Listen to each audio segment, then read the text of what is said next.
I have a question. How do you know that the flood of Noah really happened? You know, doesn't zoology disprove the flood of Noah?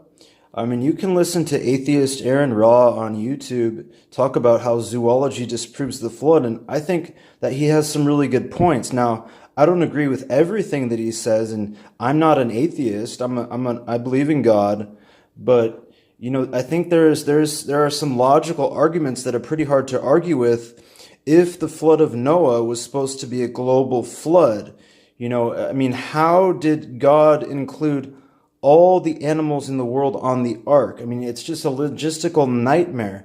You'd have to account for all the species that were in various different continents somehow all coming to Noah. And realistically, he would need a whole fleet, a whole navy of ships to put the animals on to be able to have all the animals. There are just so many logistical nightmares with this equation of Noah's flood that to me a global flood seems extremely unlikely. And if you want to argue that perhaps it was a local flood, I would say, okay, why didn't God command the animals to go somewhere else? Tell them to migrate over here, over there to get away from the water.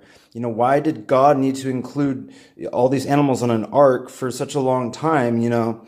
I kind of do get the impression that it is supposed to be a global flood when I read that, yes, the waters went over the tops of the mountains and stuff like that. That does make it sound like not a local flood, so that's just stuff to think about. And here's the problem. If the flood of Noah is false, do you know what that means? That means that the New Testament is most likely false, because the New Testament talks about the flood in a bunch of places. In the Gospels, in Hebrews, in 1st and 2nd Peter, it talks about the flood. So that easily disproves the New Testament and also potentially the book of Isaiah, because Isaiah talks about the flood.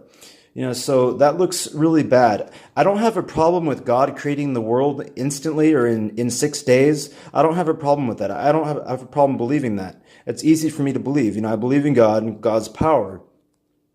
But as far as, the logical arguments concerning the flood, you'd have to say something like, well, there must be missing information, and that's not the full story. Or you have to say something like, well, God must have taken all those other animals, like the kangaroos in Australia, up to heaven and then brought them back to earth after the flood, so that all these other species that couldn't be included on the ark were brought back, from heaven when they were taken up to heaven by God. But see, if you're going to say that, why would God have bothered to put the animals on the ark in the first place if he was just going to take them up into heaven to preserve them? So it just doesn't make sense. And if you want to argue that, okay, that only certain kinds were included on the ark, I would say that, you're arguing for microevolution. If you want to say that, well, from one breed of dog came all the breeds of dogs, that's really microevolution. And if you want to argue for microevolution, you might as well argue for macroevolution as well. It's really one and the same thing, so you got to really understand what you believe and why you believe it. If you want to propose that there was a flood, I would suggest no, either it was a local flood or there was no flood, and it's completely false, thus disproving Isaiah and much of the New Testament. So it's just stuff to think about. So like I said, if you want to argue that, okay, like I said, it was one breed of dogs that was included in the ark to make room, but that one breed of dogs, turned into like thousands of breeds of dogs or whatever, that's microevolution. And if you believe microevolution, it's not much different from macroevolution. It's really one and the same thing.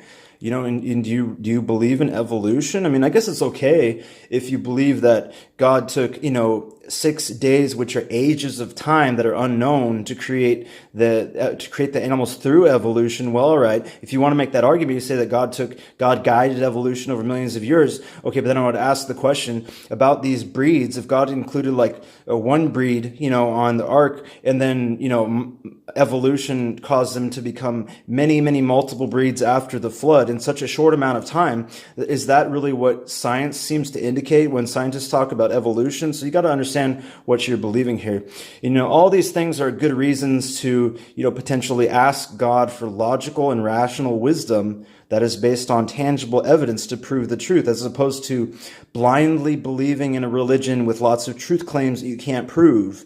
I myself am, I do believe in God, and I don't have a problem believing that God created the universe and the world in 6 days or instantly. I believe in God's power and everything.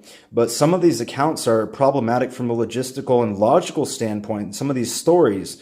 So it's stuff to think about. So I would recommend praying to God for wisdom that is logical and rational to get the answer to this kind of stuff.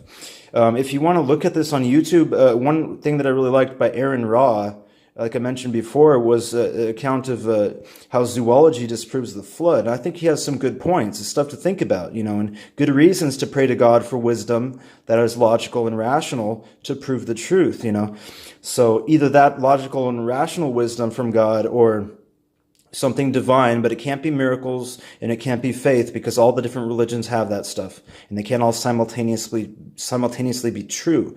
So this is just some stuff to think about. Anyway, you have a good day.